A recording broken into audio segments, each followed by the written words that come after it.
But seriously, at least some motions and it's something to get excited about. Of course, we got Glimmerman and Captain Taki's in the house. What's going on, Taki? How you been? Uh, and then of course, nice. We got Lucky Gardania. How's it going? Brian, you've been seeing news this week. I know it's been popping up on your phone, different videos. Of course, everybody's got to jump on different stories that just kind of get made up. Of course, the first day we had something like a Simi Fehoko tip pass that got thrown into a rookie corner that we've been pretty Right. behind trying to figure out if he's going to be another Deron Bland. So there's a lot of stuff that are poking itself up, even in that play. Of course, people overreacting. It's the same thing. But I think training camp. Do you Listen, look man. anything behind any of that stuff? No, no, yeah, not at all. I mean, I can't believe we've gotten to a point now where we have to explain what happens in a preseason, not even a padded practice. We're talking 7-on-7. They did a little bit of 11-on-11. No pads. Um, you know, Literally his first ball he throws downfield. Now he did have the one to Semi Fehoko. It went through his hands, people. That there needs to be a stat if that were to happen in the regular season. You look at, we can look back at what happened last year and know that I don't know, Space, you're the numbers guy. How many of those balls went through the receiver's hands and right into a defender? Now, I'm not making excuses, but that's part of it, right? He did throw one downfield where Nashawn Wright, who let's not forget, Nashawn Wright is a 6'4" corner. It was slightly underthrown. Tolbert, we're gonna get to him. He had like a 2 yard. He was 2 yards up the field. The ball was slightly underthrown. It was his first long pass of training Joe. camp, and Yeah. then it was intercepted. Oh, here we go. Here we go. Come on, man. Stop. You guys are trolling. Yeah, I think a lot of people miss that. Like a lot of these drills are predicated for the defensive back to win, or the wide receiver to win. Excuse me. And sometimes they don't do because this was what happened last year. Last year, Diggs was getting shit for like letting I think it was Simi.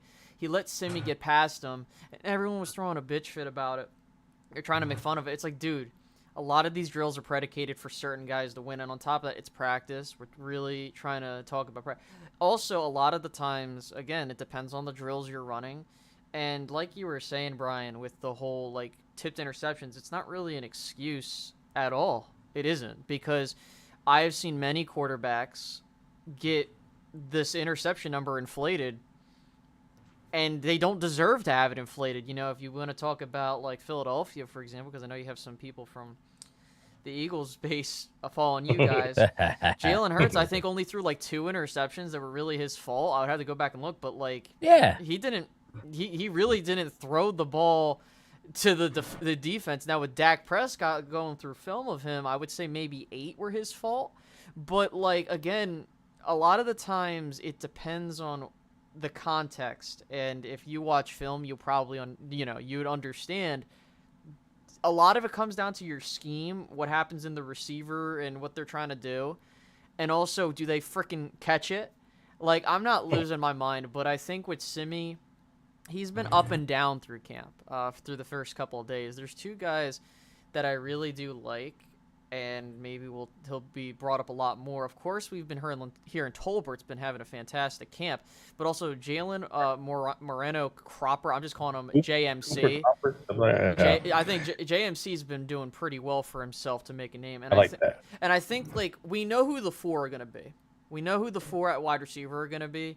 It's gonna be your Sedarian Lambs, your Michael Gallups, your Brandon Cooks. You got those guys. And then you have Jalen Tolbert. Jalen Tolbert, I understand that's, for me, I was wishy-washy on him. Dude, he's a third-round pick. They're going to give him time. The Cowboys they are not like one of those organizations where it's like they don't care. They'll just cut you. But after 5, it's very murky. This is where you're getting your practice squad guys. And I think we're at a position, and we could say this about really any part of the team, where it's a good problem to have, where if you're talking about who's going to make it as your 5th and 6th wide receiver compared to last year where it was like, okay, you kind of need to know who the hell's going to be there. Because if you don't, then you're going to roll out with guys like Dennis Houston and Tony Pollard at wide receiver. Yeah, don't let me forget Dennis Houston. When you're done your thought, I want to touch on him. Sure. But, but yeah, I agree. And just I'm looking forward to after the preseason games and we sit down, I'm sure a lot of us are going to do it. Do our who's going to make the team? Are we keeping 6 wide receivers? Because you guys have to remember, there's a guy who's not even here that his wife has, I believe, had a baby. A baby, yep. Cavante Turpin.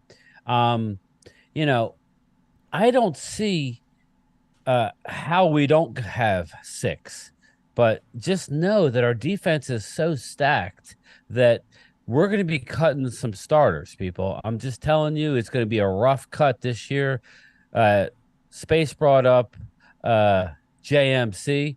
Love the kid. I loved him before. Me and Phil, we did a few mocks, and that was a guy that seemed like we kept, drafting late. And I don't know that we drafted him, right? We signed him as a free agent, correct? He was an undrafted free agent. Yeah. And I think he's a guy that you're going to try and get to your practice squad. There's no way he's making this team, but he's doing great. And if he plays a lot in the preseason, guess what? Good luck trying. It's a catch-22. You don't want to play your vets who are definitely going to make the team, and you're going to play all these young guys. That's why Rico Dowdle gets all the run in preseason, but it's going to be tough. It's and that's really why going to be tough. Preseason he's hurt and he can't play the rest of the season. When I look at these wide receivers, I get excited. But it's again the moves that we talked about right at the end of the offseason. Who you need a number 2 at wide receiver. I love Gallup, but Gallup is one of those guys that can disappear, reappear.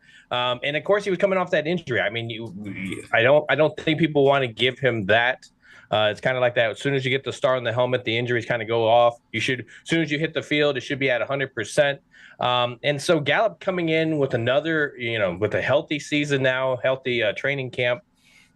Of course, Cook is just tearing it up. I love that whole talk. I love the veteran savvy that's bringing. But this is stuff that we were talking about. I think when we talk about our star players, that's what I want to see. I want to see guys that are teaching these guys. And that includes a guy like Dak Prescott. I mean, and that's where I get a little bit more excited about Mike McCarthy being more in his ear than, for example, Kellen Moore. But when I look at these wide receivers, who is going to teach your star wide receiver? It's definitely not going to be the rookie coming out of any kind of Fresno State or anything like that. It needs to be another wide receiver. And why not a wide receiver that kind of sneaks under the radar and always picks up 1,000 yards and a Brandon Cook? I mean, he's definitely going to be able to teach him, and I like that move. So when I look at this wide receiver core, where I wasn't giving him really that much credit last year, this year I look at him as a top 10 wide receiver core. But yeah, I'm with you guys. Where I thought maybe Simi was going to be that guy that could make that push, especially with the offense. Yeah, and you're hearing names, and so as we go through training camp, I'm just interested to see where this wide receiving core ends. And I think I'm with Bryan when I say that, I think definitely 6 wide receivers is where you're going to be going at, because I don't think Turpin is going to be thought of in that rotation, but you're hoping to see some fly routes with him. So, but yeah, I'm just liking some of the moves. I think that's what I've been wanting to see. I wanted to see some people get some bodies on. One thing I haven't seen through all this stuff though is offensive line work. I really haven't seen a whole lot of that. Have you guys been seeing anything? I mean, Headspace. Yeah, I have. I mean, from what I understand, because Zach Martin is not there, you're seeing guys like TJ Bass, a young guy that's there. You also have to consider Josh Ball too. He's in the mix as well at the right guard spot. And, they're just kind of rotating out there. They haven't really settled on a guy. Asim Richards was a guy I was trying to see what they would do with him, but he's not getting a lot of work with the ones. It's kind of looks like they're running with TJ Bass, and they're going like, okay, let's see what Josh Ball has. And they're just going through the cycle. And also Matt Farniak, too. Those are the 3 names I've been hearing. So, I mean, to be honest with you, I did touch up on this in a Twitter space where I was like, to me, it's a blessing in disguise because you get a chance to see who you have at the depth there. Because in case someone gets hurt, and I know, you know, I'm not really worried about the Zach Martin situation. I know a lot of people are like, oh, they'll get it done. It's gonna be like a Travis Frederick like situation where he wanted to get a new deal, he didn't show up, and then they gave it to him like I think towards the first preseason game.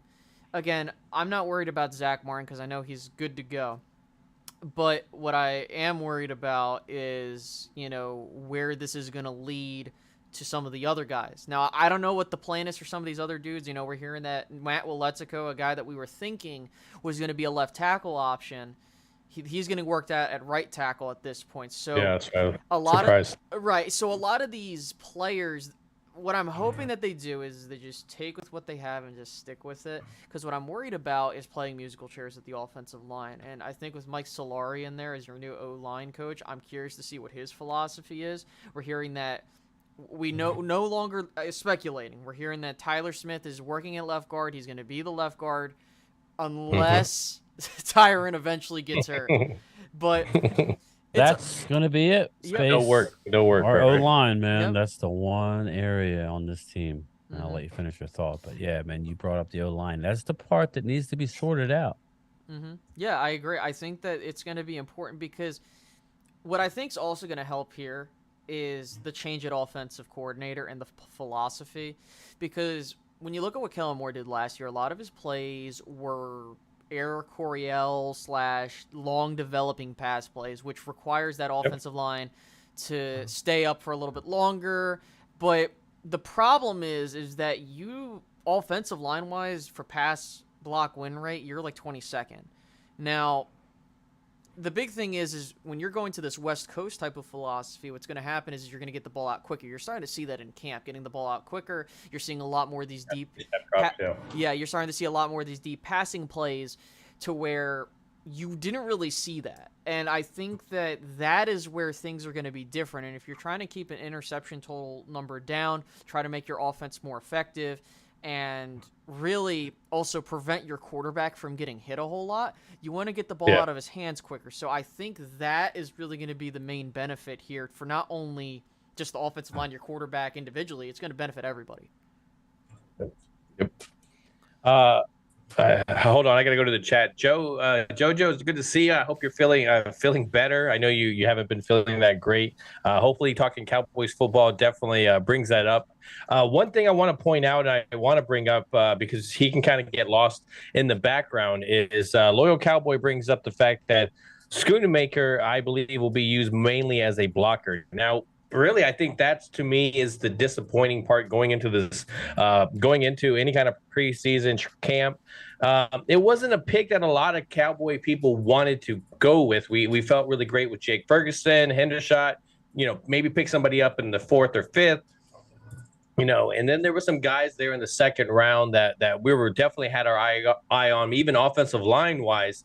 And then we go with this tight end, and then the tight end is not available. He's kind of out, and you see Jake Ferguson's film, and he's picking it up. It looks amazing. It looks like he's put on some weight. So does this concern you guys with Schoonemaker not being available? Do you see this being a problem hindering his development going forward? I'll hop in here real quick. Concern, it's always a concern when a rookie is not in, getting the reps. But I honestly didn't expect him to be the starter day one anyway. Everybody was getting a little carried away. They drafted this, the guy. If you look at his college career, he doesn't have much as far as games played. He was a late bloomer. He's a stud blocker. Last year, everything that they did good went behind him, and that's basically meaning you ran the ball, you ran behind him. In the red zone is where he's a threat. The fact that he's missing as much time, I'm hearing that he's going to miss another couple of weeks. He'll be in sometime in the beginning of August, the 2nd week of August.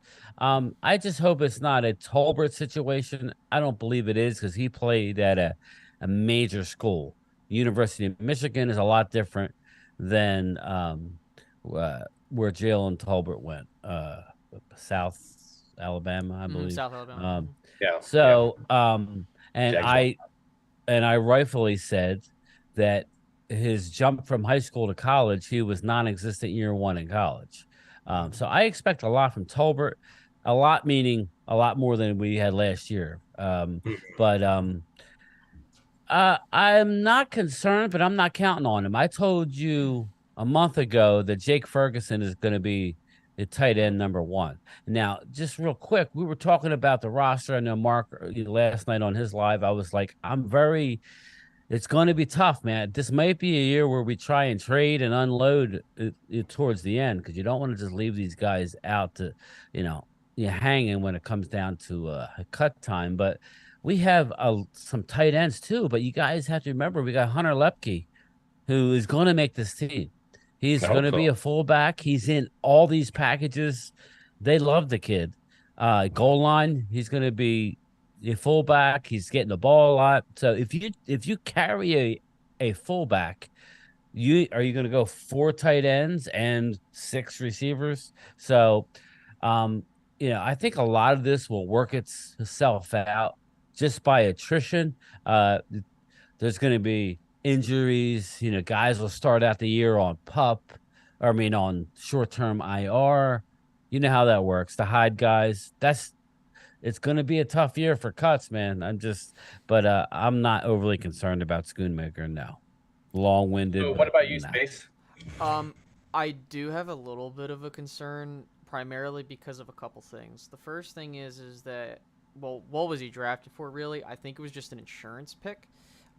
Because we got to remember when the Cowboys were going into the offseason, they were kind of handing the keys to the kingdom at the tight end spot to Ferguson and Hendershot. However, there were a couple things that I had concerns about with those two. Not saying that these two can't be good.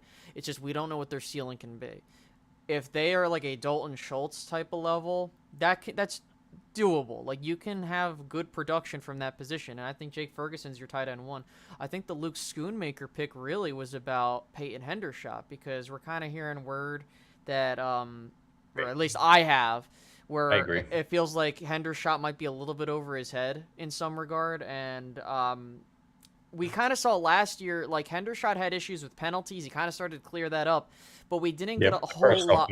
Right, and we didn't get to see a whole lot of him last year. I mean, he had a couple good plays. I'm not trying to take that away from him. But with Luke Schoonmaker, you got a dude that's going to be 25 years old, coming out of college. He's not taking part in any of the rookie minicamps. He's not taking part of any of the training camp activities. We're not sure if he's going to even take part in the preseason games. But I don't think the Cowboys were banking on this dude being tight end one. I think they were banking on him being the tight end two or a guy for certain situational guy, right? That's what I mean. Why I'm not concerned, because I never thought that he was going to be the guy. He's going to be your goal line guy. He's an offensive tackle. Lined up at the tight. That's what he does great. And he's so big that he's a red zone threat. That's why I say if he was being expected to help all the way down the field, he's going to be a situational guy. Right. He could be unbelievable at that. But that's why I'm not overly concerned, because we are pretty deep. Shout out to McEwen. I heard he's balling out. McEwen's been doing. Here's what I will say to kind of finalize my point. The reason why I'm worried is because we're not talking about a dude that was a 4th-round pick. We're talking about a day 2 guy that, if you really wanted to get a tight end, there were other guys that I liked over Schoonmaker. Guys like Michael Mayer, Luke Musgrave was an interesting possibility. I like some of the ones that were later. That's the ones I liked. Right. And the thing is like with a Luke Schoonmaker pick, the one thing, and I understand where we're going at, like, yeah, he's going to be using these situational packages, but here's my problem with that. My problem is you don't draft a dude the 2nd round to be a situational guy. I'm expecting my first 3 picks to contribute meaningful some way, somehow. I'm not asking for Luke Schoonmaker to be tight end 1. If he becomes that, great. But what I am asking him to do is to be a legitimate second option at the tight end position, because if you mean to tell me this dude's going to get redshirted or he's going to be tight end 3, you mean to tell me that you drafted tight end 3? Now, again, it is just 1 year. And I do think that, again, it's Peyton Hendershot insurance, not Jake Ferguson insurance, but I don't have a high ceiling on Schoonmaker either. I think he's, again, like the Blake Jarwin, Dalton Schultz level of tight end where they'll be good, but they're not going to be like the upper echelon of tight end. But then again, I with the tight end spot, unless you're getting a dude like a Kyle Pitts, a Travis Kelce, you can really churn and burn at that position too, just calling it what it is. So that's my whole thought on this tight end group. Yeah, I mean, I when I look at it, I definitely see he has the potential to me to be a better version of what Jake Ferguson can be. I can't get behind it yet because obviously you have to be available. You have to be, I have to see you catch a pass. I have to see you out there for a little bit. So to automatically give him that, I can't, but I do. I think you're right. Hendershot, and Bryan knows this for a fact. I've been on Hendershot. He always had that personal foul during the game. There's always something that gets called back. And so there was always some immaturity there, but I like to, the fire that he kind of just wiry kind of guy. And so I definitely like it. That could be interesting as tight end number 3. If McEwen, if like you guys are saying, if he's balling and he can come in and push it, does Hendershot make that practice squad, or does he make another team because he's kind of in that on the cusp there? So I mean, Hendershot's on the team. You think so? Yeah, absolutely. Oh, he has to be. He's a second-round pick. Yeah, No, Hendershot. Oh, Hendershot. So I thought you were talking about Scooby. He's going to be on the team. His issue is he's not an inline blocker. He won't give you any, very little. So Rolando Rodriguez was saying, "What's up, South Texas? Just joined the chat."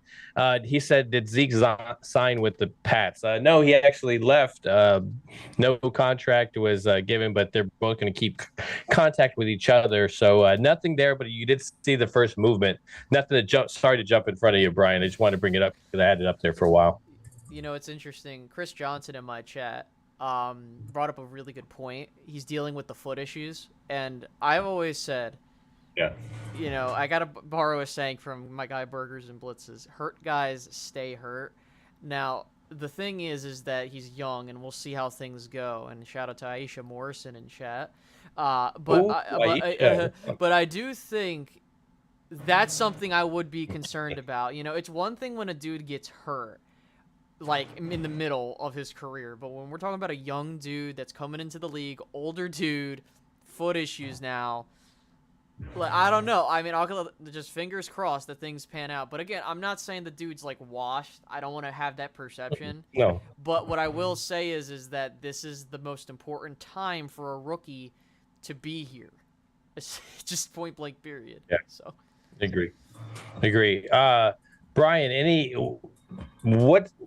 there's been some subject obviously that going into it. The one thing that we didn't jump onto this channel with, and that we had, of course, was Diggs getting his contract. And we're talking about practice, him, of course, sitting out. But not too concerned with that. But what do you think about the contract? Because we haven't been able to talk about this on this channel, and I kind of just wanted to bring it out there. Bryan, tell me. I'm happy for him, man. I'm happy for Trayvon. On the surface, we thought may have been the hardest player to get done.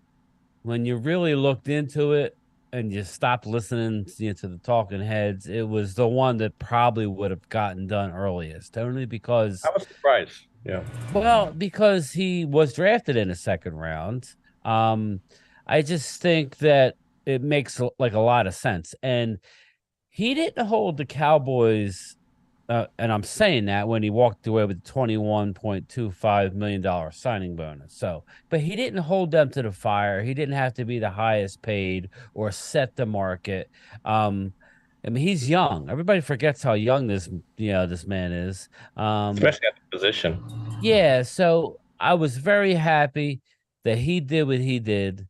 Very happy that, obviously the Cowboys, when I say a deal, I mean, he's getting paid, his base salary this year is only $1 million, 1.5, or no, just like a shade over a mil. Something like that. Yeah. Yeah, but I mean, he got a 21.5 million signing bonus. I think it was a 97 million value, 100 million if he reaches Yeah, certain. 104. Yeah, I think, so yeah, the contract. Yeah, go ahead, Space. Yeah, so the contract details are that he has it was a $97 million 5-year extension. Now, the key thing is that this isn't a re-signing, this is an extension. So the reason I bring that up is because what happens right, they tack it on. Right, they tack it on. So that's why I'm a big preacher of get deals done in the 3rd or 4th year, because then what happens is you can extend that. So like you're not having a cap hit in that 5 years. So the cap hit is now 5.8 million this year. But here's the interesting part, and the full value can be 104. The way this deal's done, I would argue it is a team friendly. People might be like, I'm not sure. Yep. It is Yep, because you look at it, he's not getting paid 20 something odd million. In fact, if you look at the average value, he's probably about like 3rd. Like you get this deal, right? And you get this deal done now. You don't have to touch him until 2028. So you have a $16 million cap hit next year. Here's the interesting thing is the Cowboys do have an out in the contract after 2024. And so that's a good thing for them, but they'll probably touch his contract as long as he's playing well. And then it's a $14 million cap hit, and then that's when you start getting into the 20s there. But the Cowboys did a fantastic job at getting this done before training camp because he was set to be a free agent, and we were having conversations, I'm pretty sure you guys were too, where it was like, are you going to franchise tag this dude? Are we going to have this long drawn-out process, negotiation through the media? No, you didn't have that. You just had a dude, went out, got this deal done, and now that's one big contract down. Now you have a couple other to get to. And we'll see if they do get to those guys. But they, with Lamb, with, Martin's on there, but Martin has one more year. But it is important. That's my question. Yeah. That's my next question for you, Space. Like, what do you think is going to happen with the Martin contract? I mean, you talked about you kind of think it's going to fall under the line of the Travis Frederick, where, you get maybe one game into the preseason, kind of let them rest up maybe for the training camp, kind of like a premeditated thing, kind of like hey, your ankle is kind of not doing well, and let's put you on the injury reserve, and you think it's a strategic thing like that, this whole thing that's being drawn out? No, it's because the problem is the age is a factor, right? Zach Martin's 34, and the problem is the Cowboys don't know how much longer Zach Martin can be Zach Martin. And so he's looking for an average value of around 20 mil. Now, what's interesting is that he does have these 2 years on his deal, plus, he's going to get a 24. Void. Well, not a void. He's going to have a $24 million cap hit next year. I got you. And the reason why that's important is because I still think it's imperative you get the deal done regardless, because if you don't, you're going to have to deal with that cap hit, but also you can't spread out the money as much. So yeah. I think that it's in the Cowboys' best interest to get this done, and I think it's just a semantics thing. He had a comment today about, we're not going to give him money because of Micah. That's a lie. It's just you don't want to give him money because of his age, and you don't want to be dealing with a guy where he's like, you don't want to deal with a Tyron Smith situation. I think that's also part of it too, is they don't want to get caught with that like they did with Tyron this go around. So yeah, what was those comments? I just saw where Jerry Jones made like comments. Just elaborate on that, Space. What was that about? I mean, I worked all day. Yeah, he was talking with the media today at training camp. I'm looking for the quote exactly, but he said that the reason... I could bring it up, but you seem like you heard we gotta save money for the Possums. That's exactly what he said. Well, I'm on Pro Football Talk, and all I'm looking at is a headline. To me, there's going to be an odd man out. And to me, I thought Diggs was going to be that guy. And that's why, on the video I had. I got it. Go ahead. It's not about precedent. It's about facts. We need that money to pay Parsons. We need the money to pay the players that we got to pay in the future, and that's a fact. Now, that's the thing is, like, I do agree with his sentiment there, but the problem is that, again, this isn't a situation where Martin is going into the final year of his contract where you can do this whatever. We're dealing with a dude that's going to have a massive cap hit next year, and you have another massive cap hit in Dak Prescott that's coming up too. So regardless of your feelings on those players, the Cowboys have to get these deals done, because if you're trying to re-sign Lamb, Parsons, and all those other guys, you need to open up the cap space that way. That's the problem. Yeah, and that's what I was telling Mark, if he's still watching. He wanted to Like, I mean, he was congratulating Catboy for getting, Trayvon done. And I was pleasant. I keep saying I was pleasantly surprised that they got a deal done. Little war. He's got a little war going on with Mark. But he has a lot. Like Space just lined it out. It's not like, if I deliver somebody's mail, don't like reward me and say great job. I'm getting paid to do my job. Yeah, do my job. Catboy, your job, okay, is to be the contract guy. We got many guys. Like, you need to do Dak's. I don't know that Dak's deal is going to get redone, but it needs to be because we're going to need some money. Yeah. Zach Martin. You got to be able to a pay these CD. guys, they have to restructure. Yeah. Anyway, go ahead, man. Bring him in. Cole, we're talking about. If you haven't been able to tell, he's already, late. Cole, He can wait. It rhymes. We're talking about Zach's contract and whether you think he's going to get done, whether you think he's going to get dragged out. What's your thought on the process? I'm not really worried about it. I learned not to stress about certain things, especially with Zach Martin. Like, common sense is we need to get. Did you see Jerry's did you see Jerry's comments? I seen it and I heard it, and I'm like, I just basically looked at it and laughed because I'm like, I'm looking at everybody freak out on Twitter, and I'm like, guys, come on, we know how this guy is, and I blame myself because I brought it on. I was bragging on how Jerry Jones was so quiet in the off season. And then Mark finally does this anoint Catboy. And like the stuff that he said is something that didn't even have to be said. He didn't even have to say nothing. So, they're gonna get Zach. You love when they volunteer that information. But like Space lined out, it has to be done, Coles. It has to be done. And I say that because there's a lot of guys up next year. Like the amount of guys, and I'm not trying to panic people. Tyler Biotish is a good one. There's a bunch of guys that are going to be up next year. Listen, so we need to stretch. Put in these voidable years. That's why I know we're going to stretch out. That's why I know we're going to restructure his contract. That's why I'm not worried about it. There is not one person in this room that hates Catboy more than this dude right here. Okay. I had a burner account for this dude until Elon banned me. Okay, so listen, I do believe,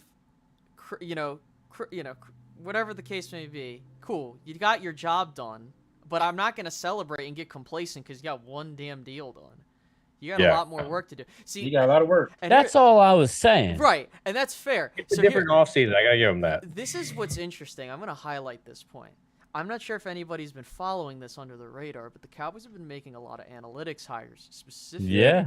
But here's why. Specifically from some of the smartest organizations in all of sports, and I'm not just saying that just to pump these guys up. No, they hired a guy from the Tampa Bay Rays, and for those that don't understand how analytics also work, again, and it's not just like how you call plays, when to go for it, all that other stuff.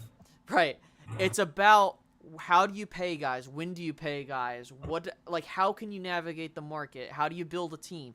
That's the other part of analytics that people miss. Now, what's interesting is that this is the first go-around where aside from Zach Martin's crap that happened, realistically, the Zach Martin situation started because his representation went to the media. Typically, it's the front office that goes to the media and says stuff. That's true. I need to give it at least a season or two more to see how this team operates in terms of giving new contracts out and stuff like that, because if we get into next year and they pay everybody and everybody's happy, that's great. And don't let anybody fool you. You can't pay everybody. You have to do it a certain way. I just don't want people to make it seem, because thanks to Chris Johnson for reminding me, you got Terrence Steele you got to get on. You got Tyler Biotish to make a decision on. You also have to make a decision on, well, not really make a decision. You know what the decision is going to be. Lamb, Parsons, you name it. My main thing is that the proactiveness is kind of starting to come into the picture with this organization. We're finally getting an organization that's semi-competent, but doing it just 1 year doesn't cut it for me. I need to see multiple times. Yeah, even a blind squirrel could find a nut, right? Pretty much. Cole, I'm going to jump in and kind of bring you into this as we're talking about training camp. We're bringing up different subjects. We talked about the tight end. We talked about the wide receivers. We haven't jumped too much about the running backs. That's something I would like to talk about and stretch into here. Seeing some of these guys, I think I was one of those guys that wasn't jumping too much on the Robert Jones bandwagon. Seeing him in pads, seeing him kind of do his thing, seeing even Deuce. How are you feeling about the running back combination that we have? And do you think it's somebody that's going to be added in later? Do you think we have what we have? How do you feel about the running back core? As far as running backs, I haven't seen much from the clips. I haven't really been catching up too much with running backs.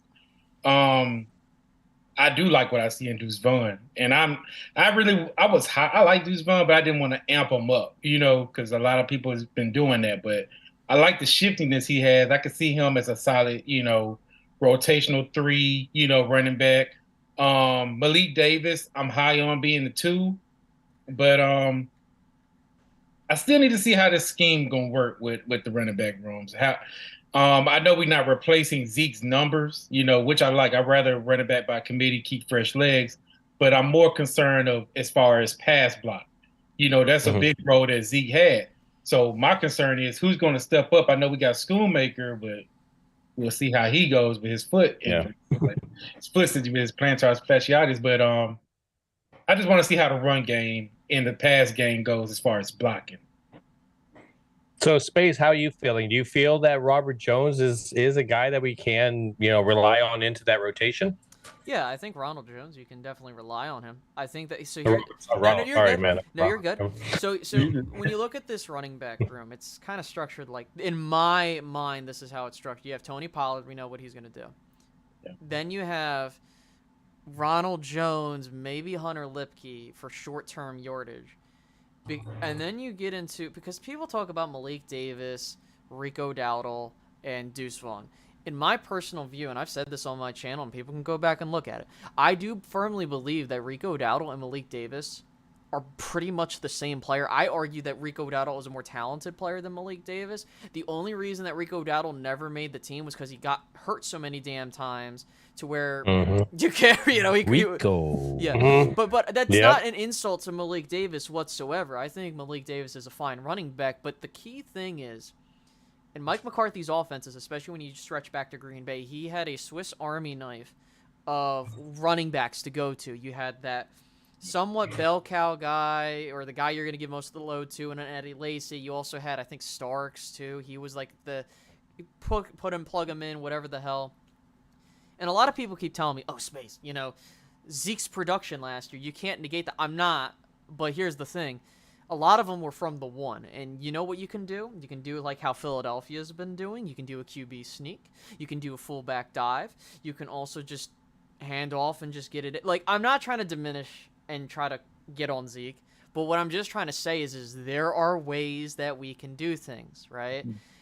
But at the same time, if I'm Deuce Vaughn, the one thing is what's the future for this guy, right? Like, he has to really show out, because when you kind of look at the depth chart, I think Ronald Jones is going to be your barometer for how they feel about everybody else. If they're saying Ronald Jones is doing well, right, and they view him as this power back as he was in Tampa Bay, and he still has a little bit, and again, you're not paying the dude a whole lot, right? You're in a situation to where it's like, well, now you have to decide if you're going to keep Hunter Lipke now. You need to decide amongst those 3 dudes. You're not going to carry 5 running backs, including a fullback. So exactly. So for me, I think if I'm looking at it for what it is, they might just keep Deuce Vaughn, and they might say, Malik, we love you, but I think Deuce can do things here. But that's really the conversation, is what's between those 3, or really between what happens with Ronald Jones, because I think that's where we're going to decide everything else. So before I jump over to you, Game Time, I got Jack in here with the $2 super chat. Love the big stream, Primetime and Game Time. I appreciate it, Jack. He's coming in on his football name and not his other name, like in the beginning. But Game Time, how are you feeling about the running back, the back combination of things that we have there? Whether you think that it's a talented group, or you think that it's an up and coming. Listen, I like what we got. I don't think it's settled yet. You know, I don't know if Ronald Jones makes his team. I keep hearing whispers, and I don't know what to make of it. If everybody's linked to the Cowboys, everybody is linked to the Cowboys. But I keep hearing, I heard it again yesterday, that Cordero Patterson to the Cowboys. And I'm like, man, that would be great. It really would fit well, just because what Space just said when he said Swiss Army knife. I'm like, wow, okay. I'm hearing that he could be dealt to the Cowboys. I don't know that Ronald Jones makes the team. I don't know who our short yardage back is, but this all goes back into Hunter Lepke, which he's going to make the team. He's getting the ball.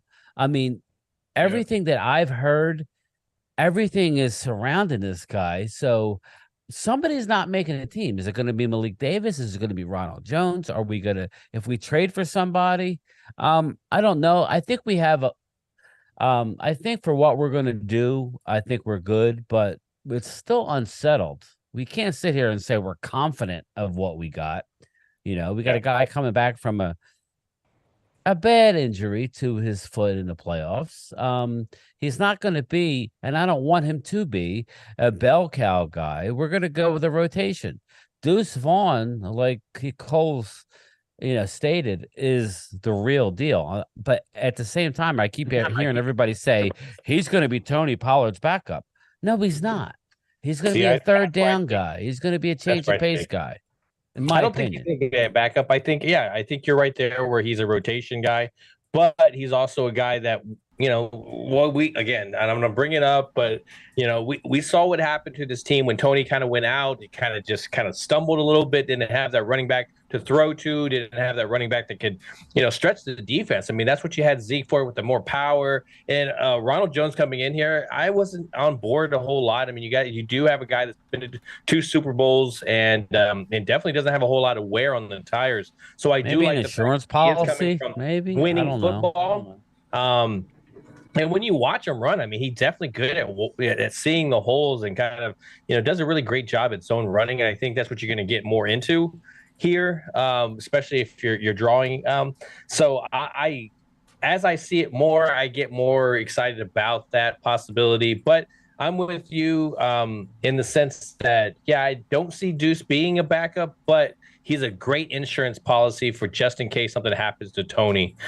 You do have something there. So let me, as we're talking about this, let me make the switch, because obviously we could talk about quarterback, but how are you guys feeling about backup? If I'm going to just real quickly say stuff, how are you guys feeling about backup quarterback? Space, give me your thoughts on backup quarterback. I think it's fine, but what I will say is the one worry I have, and I think that this is where we kind of get trapped, is we did win games with Cooper Rush at quarterback, but the problem was that your defense had to compensate so much for your offense, because your offense was like 27th in the National Football League. And that's fine. Like, I'm not asking, if a backup is able to do things that the starter can do, that backup would be the starter. But, like, in terms of, like, the stats matching and your team doing just fine. But, again, when you go back and watch that little run that they had with Cooper Rush at quarterback, it came down to the defense playing at such a lights-out level to where we can, we had that, or you had a certain part of the fan base having this illusion that Cooper Rush can do it.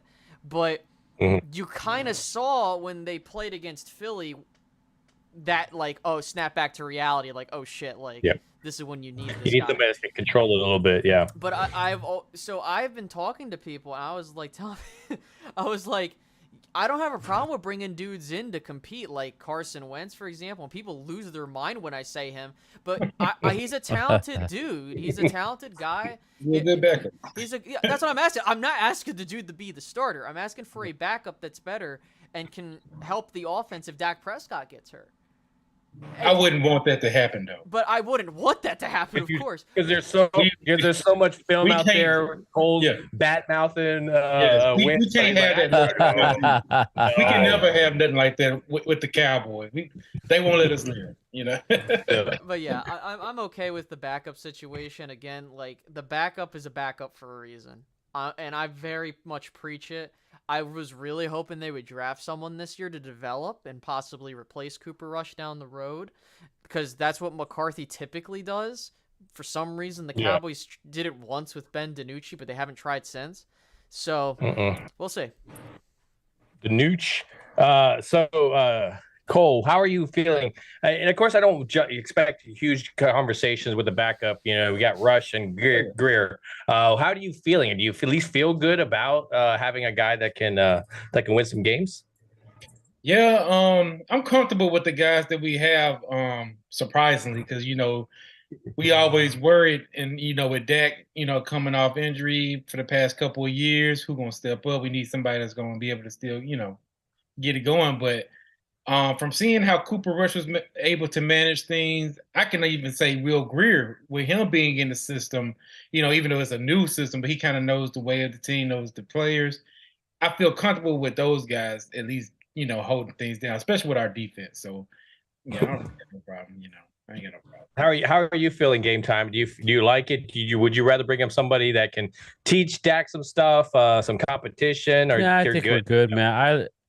I think we're gonna keep 3. Everybody keeps saying 2. I just don't think this coaching staff is gonna keep 2. I think Will Greer is gonna push. I actually like Will Greer. Greer will I like Will. Yeah. He has a little more mobility, and he will really he take shots downfield. Which I always like. He's got that gunslinger mentality. Everybody got carried away with Cooper Rush. Yeah, he threw that pick.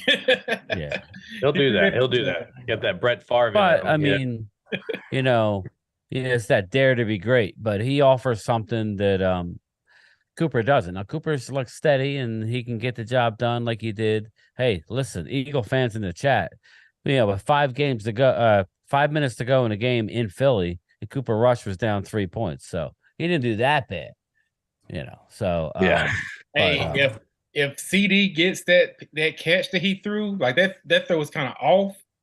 If CD catch that ball, he taking it to the house. We would have won that game. He has a problem coming back to it, though. I want to see him come back to the ball. I love it. It's hard to say this amazing professional that catches the ball in poetic poems.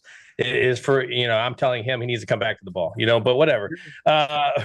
So one thing I want to switch over to, which we all get excited about, is what this defense is going to look like going into the season. I think I love the front. Of course, Parsons putting us some weight, going more towards the end position.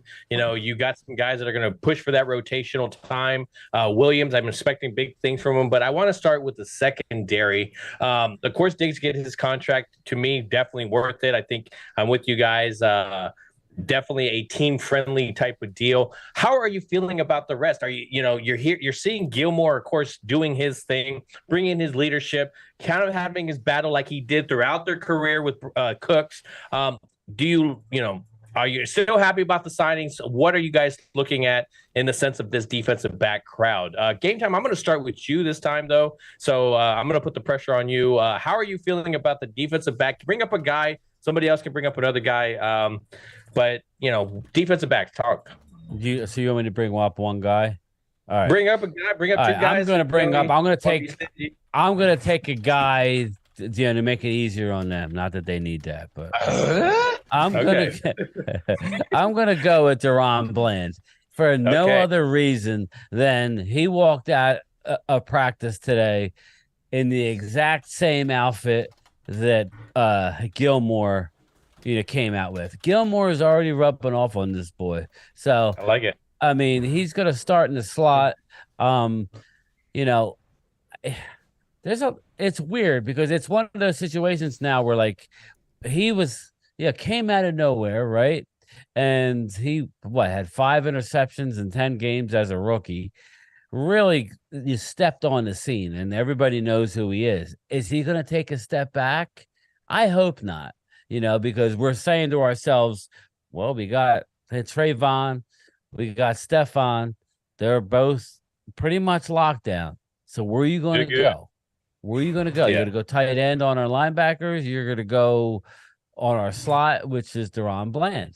So he needs to keep up that. But, man, he's following Stephon Gilmore he's in his shadow, and that's not a bad thing to do, man. I really love what I'm seeing out of this. And I'm not going to say the guy's name. I'll wait for somebody else to say it. But there's a young guy on this team I'm very excited about. Yeah. But anyway, that's Deron Bland. So go ahead, Cole. Tell me who's the other guy. I'll say it because that's my guy, Eric Scott. Eric Scott. That's my guy. I know him. I know his people. I teed him up for you, nice and high. Yeah, I'm trying to get him. I tried to get an interview with him this before camp started, but he was busy and everything. He actually played football with my cousin down at Southern Miss, so I'm about to get him because I know his folks. I'm like, hey, we need to talk. But yeah, look out for him, man. I'm excited. I'm not being biased. The dude, he a baller, man. At the first pick of the camp. Exactly. You know what I'm saying? Look, that ain't no fluke. That dude is physical. He is a physical corner. Well, did you hear the story? Since you brought it up, had a little thing going on, but hey, that was just a Tober moment, man. Did you hear the story, Coles, about him? Did you hear the story regarding why he fell in the draft and all? What happened was, Dan Quinn. A shout out to Dan Quinn. He finds these guys years before they're actually drafted, and we'll get to another guy. Don't let me forget Land on defense. But anyway, they knew that he is a 4-4 guy. Yeah. They went and worked him out privately at his college. He went to the same college as Nate Newton. So there's like a fraternity inside. You can say what you want. Now, he ran a 4.7 for the scouts with a pulled I don't know if it was a hamstring or a quad, whatever it was a soft tissue injury. And I don't know that if anybody didn't believe that he didn't, or they didn't believe what he was saying. Dallas had already done the due diligence. No, they had conversations with the head coach knowing he ran a 4.4. And the kid has done nothing but make plays. And the one thing he's going to have to work on, and this is probably normal with a lot of young corners, is the tackling part of the position. But in the words of Deion Sanders, they don't pay me to tackle. You know what I mean? They pay me to intercept the ball. I didn't mean to. He brought up Eric Scott. Dude is a baller. So Space, give me your thoughts on the defensive back. Bring me a name if you want to drop as well. I'm really looking at Israel Mukuamu, because I think the team is finally going to play him at the position he should have been playing. You're screwed, Phil. There's another guy I could have gone with that's local to my area. But what I will say, yes, you know who I'm talking about, Bryan. Yeah, I know. But what I will say is with Izzy, I think the one thing, I don't know what the Cowboys, what they try to do, but they always play these guys that should be at corner at safety, and it gets on my nerve. Now that doesn't mean that Izzy can't play safety. I just think he plays better at the cornerback spot. And what's crazy is that at this position, right, we know with what happened last year when you lost Jordan Lewis, then you lost Anthony Brown, things kind of went to shit and you had to try and figure it out. And you kind of got a glimpse of what the Cowboys could look to do down the road, because we got to remember that Jordan Lewis, while he's not there, he's on the final year of his contract. Then you have to figure out, okay, with these other dudes, these young guys, we talked about Nashawn, right? Then you got Burnt Man Toast. I mean, Kelvin Joseph. I think. Listen, the thing is the margin of error is very small for these cornerbacks. There's just it's a good problem. I couldn't tell you the last time we've had a cornerback or even a safety room as talented as these dudes are. That defense is loaded, Space. Loaded. And now that you've addressed getting Mozzie Smith and building up that front seven, that's going to lead to more turnovers, because by proxy, that's how things work. That's how the 49ers really did things well back in 2019 when they had their run to the Super Bowl, and you see how they built that defense.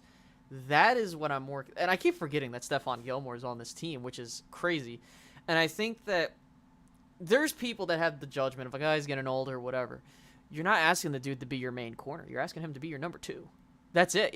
And if you got someone that's better than Anthony Brown, that's great. That's fantastic. That's all I want to see, because now you have a situation where if Eric Scott continues to do well, you now have Bland, who's probably going to be your Jordan Lewis replacement for cheap. Eric Scott, does he end up being an Anthony Brown replacement, or do you bring back Gilmore? That's a conversation to be had, but the Cowboys are in good hands at that position, and that's all Dan Quinn's doing. I mean, he's rebuilt this defense into arguably one of the best units, if not the best in the NFL. It's unbelievably deep, man. It's as deep as I can remember, man. The third best DB room in the league right now.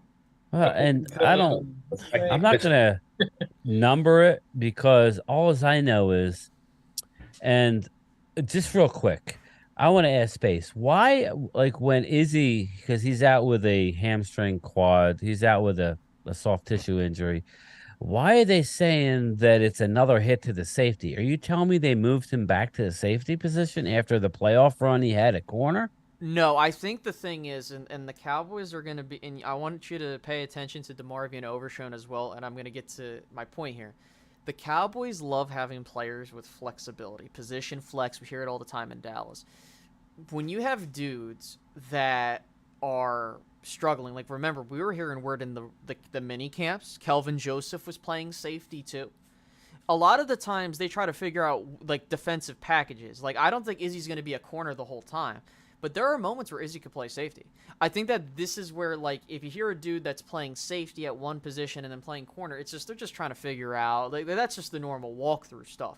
Now, it's one thing if they say, well, Izzy's just been playing safety, or, like, they moved him here to see if he could fit better, like a Kelvin Joseph. That is a warning sign. If, with Izzy, it's different because we have film that shows. It's almost like a position flex, depending on who they're playing and how many wide receivers are lining up. Where the reason I bring up DeMarvion Overshown is he's a guy that has a linebacker in DB flex / safety flex. You know who's another dude that has that? J-Ron Curse. Mm-hmm. And guess whose deal's coming up next year? J-Ron Curse. Now, I'm not saying don't pay him. I'm not trying to say, because I love J-Ron Curse. I think he's fantastic. You got to let it play out, but I see where you're going. But that's the thing, is the Cowboys are trying to find ways where if they can't get a deal done, they're going to be like, all right, we've worked out these players. That's how the Cowboys are working. They are always thinking ahead of the I don't think they're like the smartest organization ever, but when it comes to paying players, Cap Boy, they're trying to find cheap guys to replace. So DeMarvion Overshown's another guy to keep an eye out on if they're not going to get a deal done with J-Ron Curse.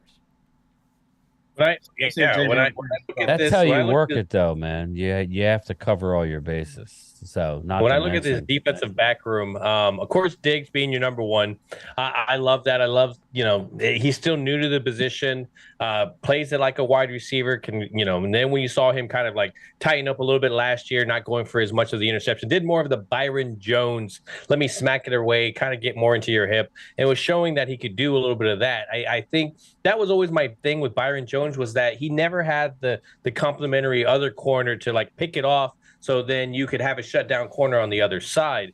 And so when I look at this room, of course, the first thing I think of is Anthony Brown, the horrors of all those deep passes that we had, whether it was, against the Raiders or any of that stuff. Even the pass interference. I mean, you had some teams that actually made that a strategy. Let's just throw it downfield against Anthony Brown, and let's see if there's a penalty that goes. You don't have that. You have actually a guy that maybe, as much as Diggs is amazing at this stuff, you got a guy that's a lot smarter on the other side. And pick your poison. I mean, of course you're going to have film and be able to pass on these guys. These guys aren't invincible, but it's a hard problem. I think Bryan brings it up. He's like, who are you going to go against on third down, especially when you have a pass rush with a Mozzie Smith now holding up the running plays, and now you can, pin your ears back as a defensive end and go forward. I mean, that's what we had last year. We had these amazing defensive ends that were getting 4 or 5 sacks a season, but the moment that we had to hold up because now we have to worry about the running game, that whole thing changed. So I think of guys like Josh Norman that were amazing, but why were they amazing? They had an amazing defensive line that was also getting pressure. And so when I look at this cornerback crew, I think they can do it even if you don't have pressure. But now you add that pressure, and I think Space is right. You're going to see a lot of the increase of the turnovers for the offense, the takeaways for this defense. But when you look at this cornerback room, Bland, of course, going to the third. position. If one of those guys are tired, Bland has the ability to play to the outside. I love that. You saw that in there. I think Izzy, to me, when I watch Izzy on film, I think he's amazing when he's in space. When the wide receiver starts to tend to get behind him and he's starting to catch up, kind of like a safety does. He's been able to pick those balls off because of his height. And so I think that's why he keeps getting mixed in there with the whole safeties. But I do like him at corner. I think the odd man out is, you're correct, is Birdman Toast, boss man. You can see that transition. Maybe he's our special teamer, taking the place of Goodwin.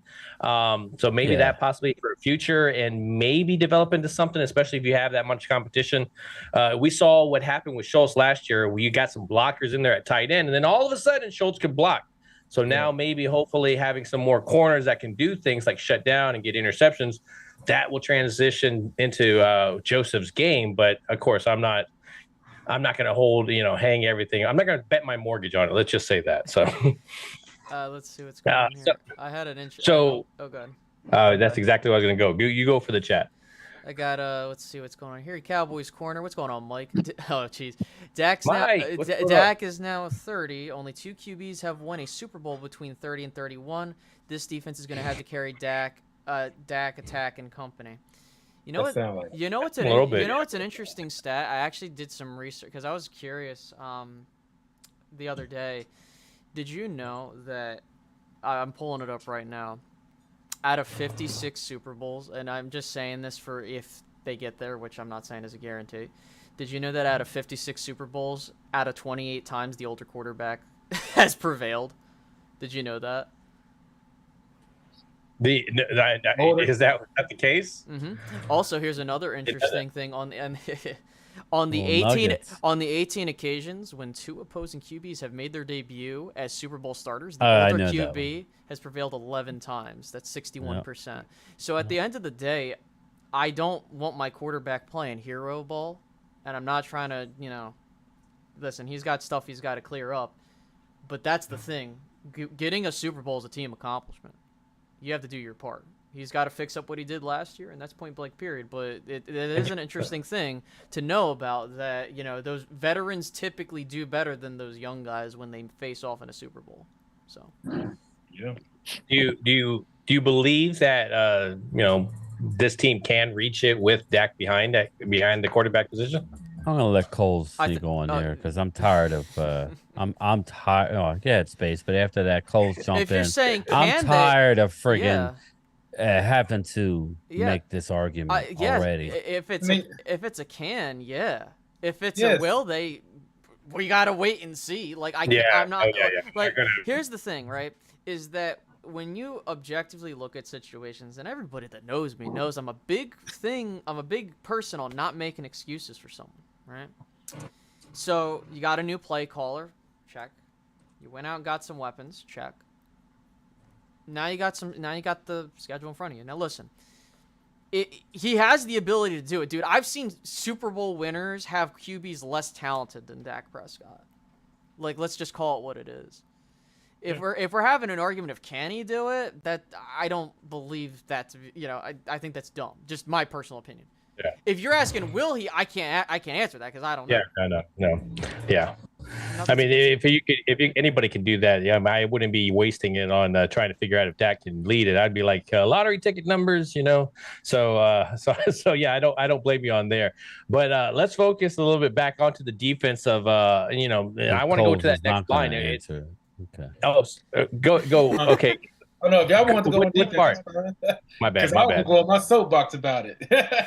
All right. You know what? I'm just gonna. I really can't help myself, and then we'll get to the defense. Go ahead. I've been saying it.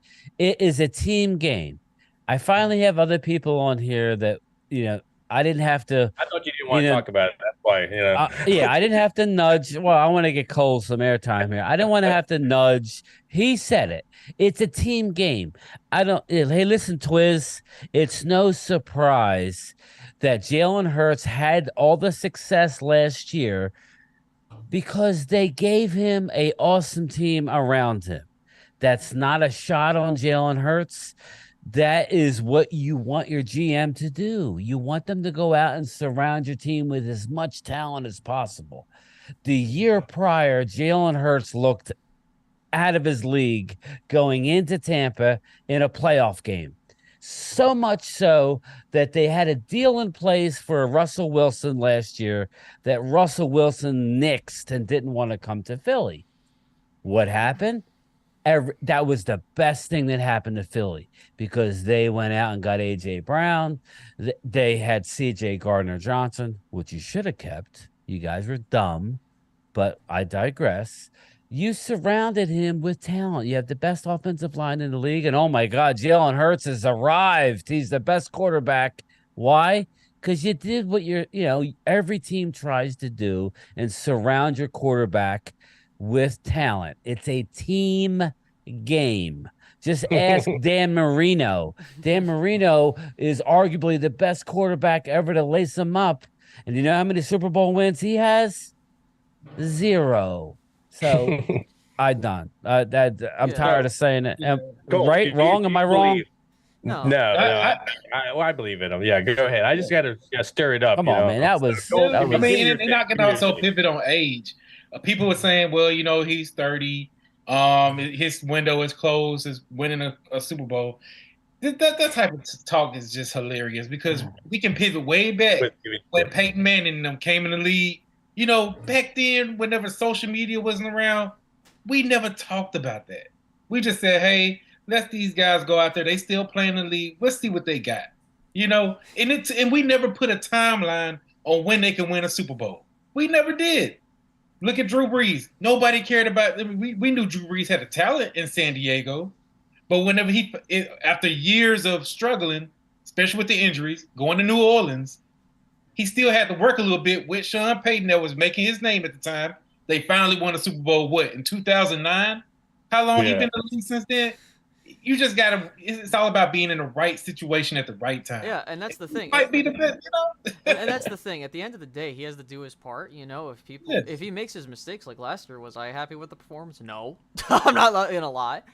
But here's the thing. I have seen guys like Russell Wilson throw 5 goddamn interceptions in an NFC fucking championship. Yes. They still won, and no one said anything after that. Nobody said nothing. No. Amazing game. Definitely deserves it. Peyton Manning threw 28 interceptions his rookie season. But that's the thing, though, is that, you shouldn't make those excuses. But I would love to be in a situation where Dak Prescott only throws 160 yards and they still win the game. I would love for that. I was at the game when Troy Aikman got sacked 11 times in Philly, and they said that he was never going to amount to nothing. And yet Troy Aikman owned your ass, Twiz. It's a team game. And it wasn't just Troy Aikman, because we can look back and go, well, he had a great offensive line. Charles Haley. He had Deion Sanders.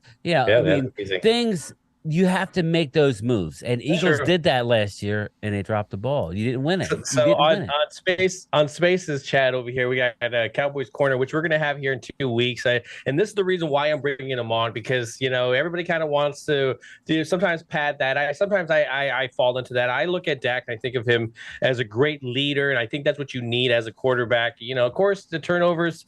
Hey, man, there's some stuff I really want to see it cleaned up, and I'm hoping with the offensive, options being taken out of the wide receiver position, you're going to see some improvement there. I mean, you're going to get your tip passes, and I think you put those situations is who you put out there. I think I like the core going out there now compared to last year. But Cowboys Corner says, but the QB has to do his part, and that last game wasn't the team. And he's been rough. He's been rough on Dak, and I definitely I like it because we have some of those guys that, they put more on him, and it's rightfully so. I mean, when you look at Dak and the kind of the money that he's demanding within this salary cap, and most of the time you give it to those guys that, the game is on the line, he can take it down and he can score. Now, when I look back at some of his stuff, he's been able to take it down at the last moment to score. It's just the problem is he's never had that defense to kind of hold them at the very end. And so I think that's where Bryan's saying, I mean, we need the complementary team, but it has more to do than just with Dak. But I do like his leadership. I like what he says in the locker room. I like it a little bit better than Tony, because I thought when Tony would lose games, you kind of saw it more like they kind of brushed it off. Where Dak will talk a little about it a little bit more. He doesn't get into the blame game. I would like to see a little bit more of that. So, but let's Cole. like, are you when you think about Dak and you've seen his body of work, whether his rookie year, he's kind of like fluctuated. And I think that has to do with the people that has been surrounding him. Do you see that his body of work as a quarterback has improved, or do you think that it's kind of just been a plateau and it just kind of went straight and it's never really improved? I say it improved. Is you talking about as far as like how he carries himself, decision making, whether it's any of that stuff as a quarterback, or like what you itself think that a quarterback should be? Do you think that he lives up to those standards? Has he improved in those qualities?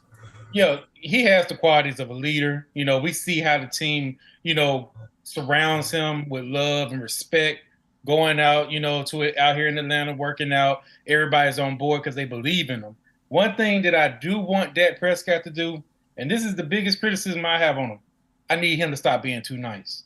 I need him to, I need him to kind of be an asshole sometimes. Like okay, everybody likes you, but I need you to have one of them moments that Peyton Manning had with Jeff Saturday, bruh. You know what I'm saying? I'm calling him, bruh. You know what I'm saying? I want him to be that type of guy. Like he needs that. He always been nice, Dak. Ever since college, always been that guy. I need him to be a little bit of an asshole, just during the game, so people will respect it and know, hey, Four ain't playing that. We need to get our shit. You're saying that. Is that why the mainstream media, and Aisha might be able to speak on this, is that why that they that Dak gets a bad rap? Like Chris Broussard, I don't know if she saw it, or if you guys saw it. I posted it on Twitter. What he said about Dak, he basically said Dak could win a Super Bowl this year and wouldn't be considered elite. Why is that? Because is he a company guy, and is that where you're going to, Coles, that you think he needs to be more? Because that's what I think it is. They don't like. I know Stephen, First Take. Yeah, Stephen A. That's what his thing. He's like a company guy. Dak won't ever give you anything negative. It's amazing. Everybody you talk to says what a leader this man is. Yeah. That's what you want in your quarterback. You want a leader. You can have all the talent in the world. Jeff George, you can rattle them off, right? These guys have all the talent in the world, but they couldn't lead nothing. Dak could lead. He can lead people. So, but I mean, is that why? Because he don't like throw ownership under the bus and he's a company guy? I don't know, man. It's frustrating. I think it's just a clicks thing. Like at the end of the day, here's the thing: is like I've seen other quarterbacks fail, and they don't like. Dude, just last year we saw Justin Herbert take part in a 27-0 choke job by the Chargers as a team, right? No one has said a peep. He got the money, and everyone's happy for him for the most part. My thing is this, right? Is that the thing that's irked me the most about Dak is he refused to have any pushback when Kellen Moore, his best friend, was his offensive coordinator and QB coach. You saw the tremendous growth in Dak Prescott when he was coached by a guy like John Kitna, someone from outside the organization. Sure. That's my right. And my concern is like you've basically had his best friend as his play caller, and his best friend, I'm not sure, like he's not gonna be like, oh, Dak, no, fuck that. No, fuck that. No, I've been a firm believer. Never, ever, ever, ever have that type of. I'm not trying to say like you got to be an asshole to him all the fucking time. That's not what I'm saying. What I'm saying is that you're less likely, if you are friendly, you're less likely to criticize or say something. That's where I had my criticism with that, was that he was way too nice with little low. I think it's fine. Okay. Maybe I mean, that's just my criticism. Is just I felt like he's too nice, and I don't think the criticism in the media. I'm just turning it up so I don't like. Anyways, I don't think the criticism comes from that. Good. I think the criticism is just because they want to generate clicks, dude. Listen, just because you win a Super Bowl doesn't make you elite. I'm just calling it what it is. If Dak Prescott wins a Super Bowl, the only Trent Dilfer won a Super Bowl, right? To me, the only real elite. Maybe two elite quarterbacks are like Patrick Mahomes and Joe Burrow, but I would just say Patrick Mahomes. But realistically, it is Patrick Mahomes because Patrick Mahomes is a goddamn alien. Like, yes. But again, I think I just think it's just an age-old conversation. I think it's just I don't really care at this point. My main goal is you get the dude that's talented enough to get you there, and then you just go and we just see what happens. If he messes up along the way, you call it out as we see it, like we did last year, and then you try to make those adjustments. But if you don't, that's when we have a problem. So I gotta wait to see how things go this year before we have a conversation. So one thing I did like that Dak and Mike McCarthy is doing. Mike McCarthy actually came to Dak and was like, any plays that you don't like, let me know so we can get it out of here. You know what I'm saying? And I feel like he didn't really do that with Kellen Moore. I feel like Dak trusted what Kellen Moore was playing. So some of the plays that he kind of kept on doing, he didn't say nothing about it, you know? Yeah. I don't know, man, but that does make sense. You know, you definitely want to have a quarterback, like if they're not comfortable with a certain play, don't force it. And I feel like a lot of plays that he wasn't comfortable with, he forced. Mm-hmm. Yeah, it's almost like he ran the play, right? And he probably shouldn't have ran the play. And when I'm saying, like, you know, I wasn't saying he just need to be an asshole and cuss players out.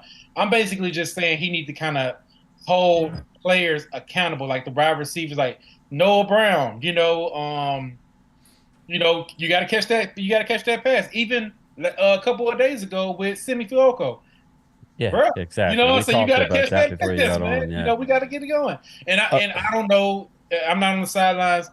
I don't know if he came and did the same thing that Tolbert did whenever, you know, the interception came and he was like, hey, give me again, man. I got this. You know, I wonder if Simi did the same thing, you know, because that speaks a lot, because that means you want to sharpen up your craft.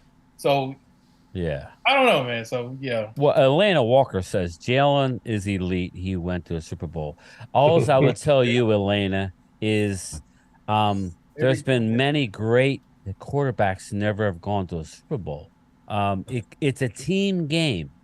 You guys are just like, you forget that the reason why you get to a Super Bowl is because your offensive line gels or stays healthy, or you have a dominant defense like Trent Dilfer. We just laid it out. Trent Dilfer won a Super Bowl. Jeff Hostetler won a darn Super Bowl. Brad Johnson, nice call. Brad Johnson.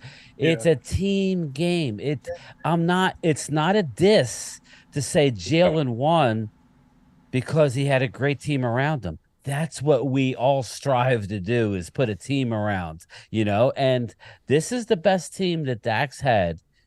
And I would say on both sides of the ball, including special teams, since he's been here. Am I wrong? You guys, it's close, right? I think we're right. I would say so. I think that's why I think some of them will jump on that, where they'll say that, you know, oh, you can't really call them elite. Well, because it's kind of the first real complete team. I mean, when you really look at almost every position, the offensive line is still that iffiness. You know, what's going to happen with Martin? You know, you still have some, you know, you want to see a second year out of Tyler Biadasz. You know, what's going to happen with Steele? Yes, he looks great in the videos, but it's his year coming off that injury. Is that going to be something? Is Tyron Smith going to hold up? You know, most people would bet their mortgage on that. He's not. And, you know, with nothing happening over there with Tyler Smith at the left tackle position, is he, you know, of course, everybody's thinking that he's going to slide on in. So you're looking at the depth. So there's a lot of questions. And so to me, that's the only part where I feel that's not the best thing that he's had since he's been here. But when you look at the rest of this team, this defense, again, you brought it up before, where you're talking about Cooper Rush and winning some of these games because the defense kept him in it. The defense gives him a couple extra possessions that he wouldn't have had. And so now you have that. And if the defense can stay healthy, man, that's going to be great for Dak. And I definitely see us making a bigger push. Like last year, Bryan, we talked about it, man. This team is a one playoff win team, and then they're going to – so it wasn't a surprise. It was definitely disappointing. I mean, it hit you in the heart. And was it disappointing, Phil? We all saw what our defense did in San Fran. We held them to, what, 19 points? Mm-hmm. You got to win that game. But when you look at – let's just stop at where we're at, people. I remember talking to Mark Holmes with you, Phil. I think Coles was in the house. We were talking about where we were before the season last year. Think about all the question marks. We were doing cartwheels and jumping in the air for the linebacker out of Minnesota. Help me out with the name that we had to have. Anthony Barr. Anthony Barr. We had to have Anthony Barr. I wanted Anthony Barr. And that was our big move. And lowballing J-Ron and then bringing him back. Because we got starved out and then we got fed a cracker. Think about where we're at now. Think about where we're at now. Yeah. Mm-hmm. We were so different. Exactly. It's like night and day from last year to this year. Like last year, I ain't gonna lie, my expectations were so low, very low. It's never low to me because I'm such a fan, and they actually, I think we could all agree, man, that it was the season was a success. Yeah. From where it started. Now you couldn't have had me admit that after the loss to the Niners. I was not going to say it, but now that I have time to breathe, think about what we did. Think about Dak. What we didn't know what we were getting. Yeah. There was a lot of question marks. Michael Gallup coming off of an ACL. Now he probably shouldn't have played, but there was a lot of question marks. I mean, losing number 2, 3 corner. I'll say this and I'll be finished. Like, dude, 2021 was a bigger disappointment than 2022, and I don't care what anybody says, because with 2021 they wet the bed and they played against the 49ers team that went to the NFC Championship game. That doesn't diminish that, but they were a talented squad there and they had a lot of talent. This year I was like, they maybe get to the postseason if they're lucky and they maybe win a playoff. That doesn't diminish the fact of how they lost, but it's just like when everyone was losing their fucking mind that we lost, I was just like, it sucks, but anybody that followed the team that year knew that kind of you weren't expecting that was the expectation. I think I even said it before the game. I was like, I wouldn't be shocked if that stops here. I mean, I would hope not. But again, that's no excuse for the quarterback. Trying not to see that's no excuse, but that's no excuse for the team. I mean, it's just like, dude, like, what am I supposed? I'm not supposed to lie. Like, oh, we're gonna go in and beat the shit out of these teams. Like, I try not to see your tweet space because I be like, damn, he might be right on this one. And people get mad at me. News. Oh, what's up? Breaking news. The Colts star running back has formally requested a trade. Who? Jonathan Taylor? Jonathan Taylor has formally, and somebody came up to me at work today and they're like, oh, I don't know where he got this from. I was talking to him. He's a big Eagle fan. I'm like, dude, you're very knowledgeable. You should have a YouTube channel. We need more knowledgeable Eagle fans, let alone just loudmouth Eagles fans. No, I was joking. But yeah, he was like, I heard that Jonathan Taylor has gone to the Cowboys. And I just literally got, I think a Bleacher Report, whatever it was. Why? Where is he going now? You know what I mean? It just makes you wonder who's going after him. But I don't know. Maybe he's going to New England. You think they trade him to New England and Zeke's not going to land in New England? I don't know why they would do that, though. It's crazy. They already got a running back. Well, I don't know that they're going to do it, but he has requested. Yeah, Bleacher Report. Michael Dana. Good job, Mike. I'm up here looking on Twitter now to see what. Yeah, so, I mean... And now we all start getting our juices flowing. Yeah. We're good. I ain't expecting him to come to the Cowboys at all. Yeah, me neither. But I mean, he want to get paid. He wants to get paid. Exactly. Yeah, that's all. So maybe we just briefly think about landing spots for him. Let me ask you this, because I understand that our conversation went there. I mean, what are our expectations this year? I have mine, but go ahead, man. I want to know you. So I'll be honest. My expectation is, okay, so you took what happened last year. You got better. You changed the signal caller. You did what I wanted you to do. The NFC is relatively weak. You do have Philadelphia still there. You do have the 49ers. But if the playoffs are structured a certain way, if the players are structured a certain way, you should at least be in the Final Four. If you're not in the Final Four, you better have one hell of a fucking excuse for that. Like, if everyone got hurt, because that's just my opinion. Because it's like, I agree. You got better, like, and that's really where it's at. Is like, for me, the expectation, not what I think they'll do, but what I want them to do. Keep that in mind. They have to get there. I think now that doesn't mean that I'm happy they get to the Final Four and they lose and yep, we're absolved. No, that's bullshit. But I think that's where I'm looking at it. I mean, when you look at every piece of information, that's the expectation. If they don't reach it, we're having some issues. Like, there has to be a legitimate problem for how. Like, it better be one hell of a fucking reason. That's just my opinion. Yeah. That's how I'm going into the season. With a fall on. It depends. Yeah, Cole, how about you? How about you? What do you think about with the season? What's your expectation? What do you think is going to happen, kind of thing? I think that we have the potential to at least make it to a championship game. It shouldn't really be. I'm with Space. It shouldn't be no excuse at this point, only because of how weak the NFC is. And yeah, we could have some, surprise teams that we're not really looking at pop out and have, maybe their schedule might be a little bit easier and they on fire, and they good, like the Seahawks or the Bears. You never know, But with us having the talent on our team, we should be able to make it to the Final Four. I agree. Game time. You want to go? You want me to go? Go ahead, man. Yeah, when I look at this team, last year, easily confident. I was like, okay, we at least should be able to get to the playoffs, get one of these games out of the way, and then I don't expect too much after that. When I look at this team now, what I get excited about the most is the depth behind almost every position. When you talk about any type of championship team, it's all about the depth, whether it's in the playoffs, whether it's a key game that comes down, whether you have home field advantage later on in the playoffs, something, a backup guy is going to come through. And I love a lot of these guys are coming at it. I mean, you look at the defensive end positions, there's definitely some good backups there, even the linebackers, safeties, the corners, a lot of defense right there. I mean, we talked about the wide receiver, and if you have a young group that's coming up and is able to put a whole season underneath them, you don't know what you're going to get from these tight ends and everything. So I look at this team as definitely at least two victories in the playoffs. But I definitely feel like this team should be fighting in that last one to get to the Super Bowl at least, and at least break a streak of trying to get to that position. I just really want to see if we can stay healthy, because I think that's the key to anything. If you have a healthy team, then the sky's the limits. But of course, when you don't, the limit's the sky. So it's I'm really interested, but I do have some big expectations. So go ahead. Yeah, you like that? I liked it.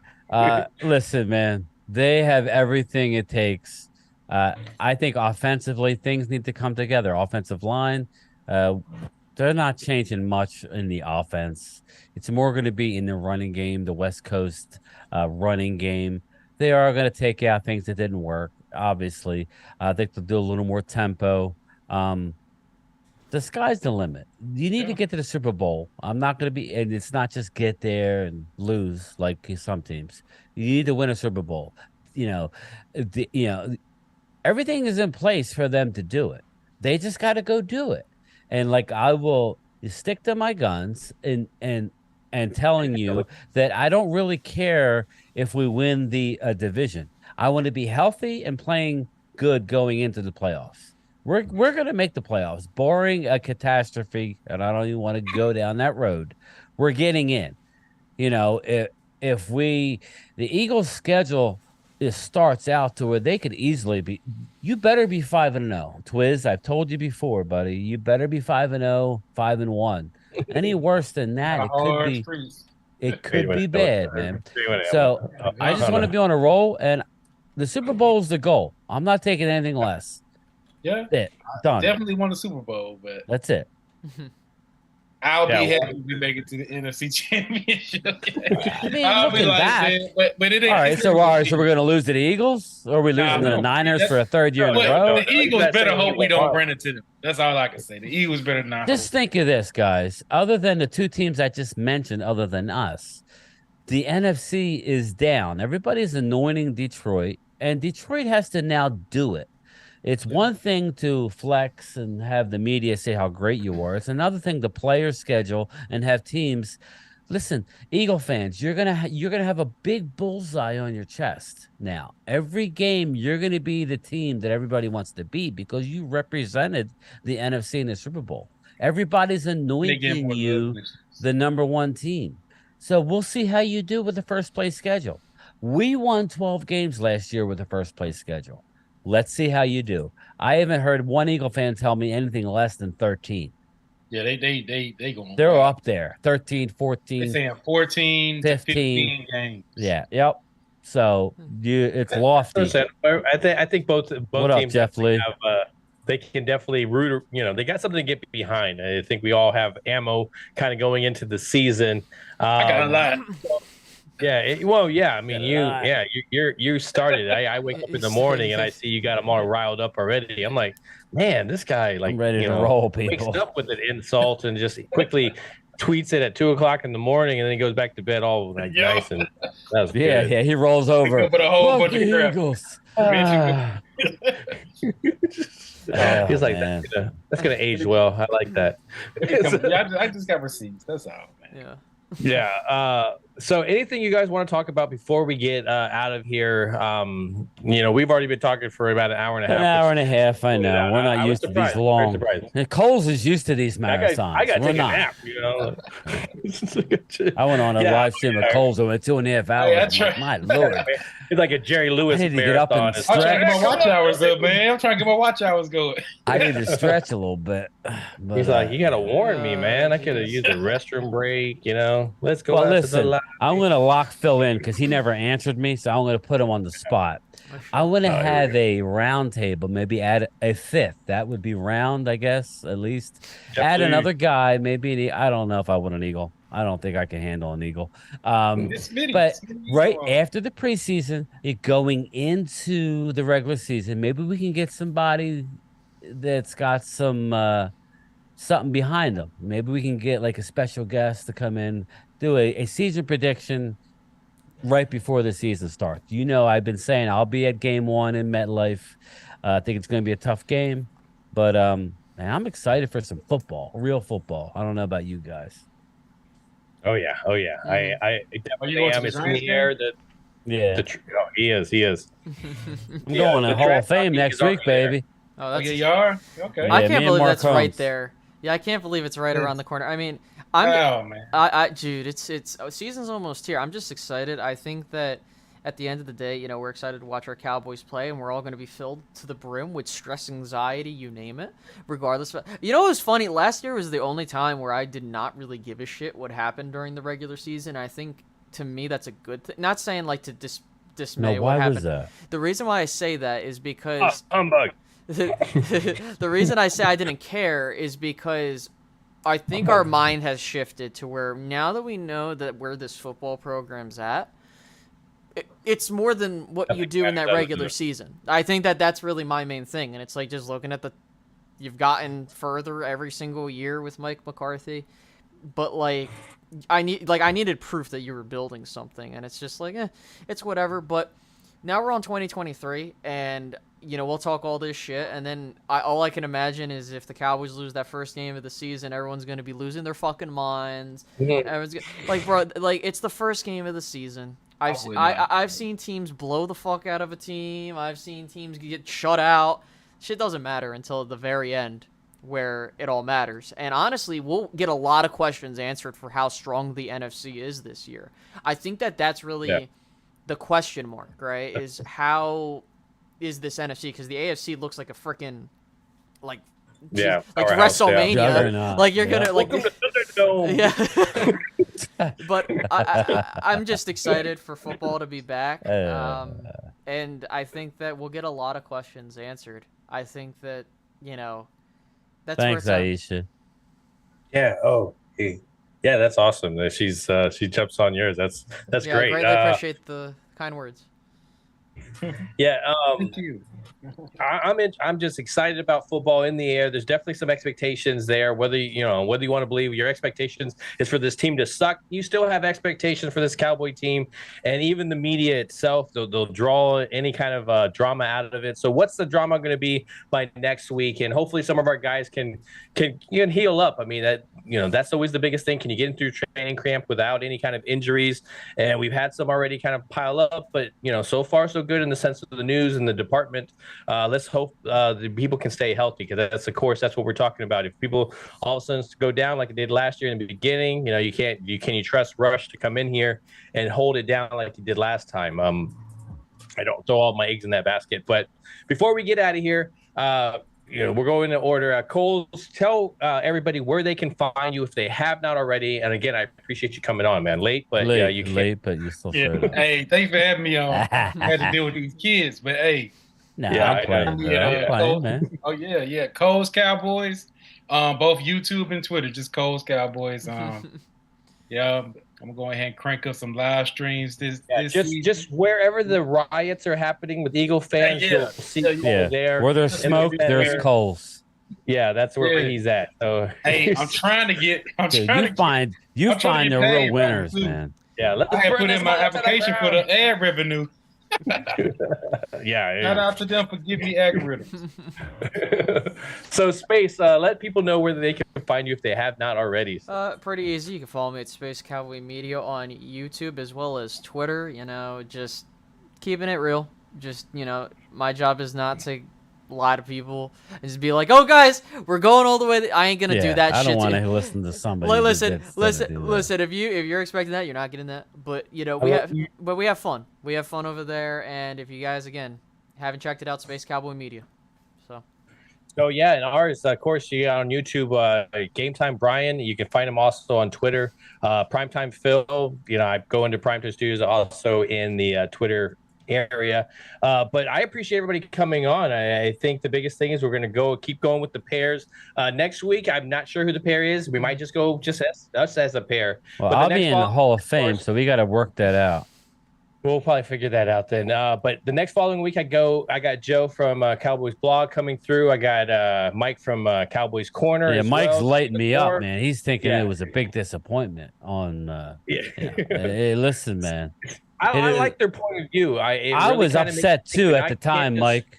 But when I look back and realized that we had rainbows, Yeah. So, but we'll have that on the 12th as well. But next week, and of course, we're coming back at you. Hopefully, some more Cowboy news, no Cowboy drama. But let's not hold our breaths on that one. So again, I appreciate you guys coming through. I appreciate you guys watching on the replay, sharing, commenting, hating. I don't care. I appreciate the interaction within our channel. And go Cowboys! And of course, let's get this season